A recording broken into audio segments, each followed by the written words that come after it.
வணக்கம்.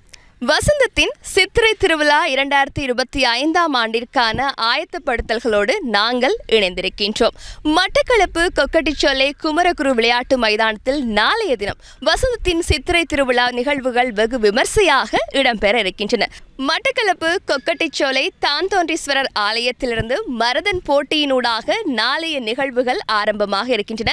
மிக முக்கியமாக இந்த மரதன் போட்டியில் ஆண் பெண் இருபாலரும் கலந்து கொள்ளலாம். இதில் வெற்றி பெறுவர்களுக்கு மிக பெருமதியான பண பரிசில்கள் காத்திருப்பதோடு இன்னும் இதர பரிசில்களும் உங்களுக்காக காத்திருக்கின்றன என்பதை நாங்கள் அன்போடு உங்களுக்கு அறிய தருகின்றோம். அதே போன்று இன்னும் பல கலாசார நிகழ்வுகளும் உங்களுக்காக காத்திருக்கின்றன. தவறாமல் அனைவரும் குமரகுரு விளையாட்டு மைதானத்திற்கு வருமாறு வசந்தம் தொலைக்காட்சி சார்பாக நாங்கள் உங்களை அன்போடு அழைக்கின்றோம். வசந்தம் செய்திகளுக்காக நான் ஷாலினி பிள்ளை.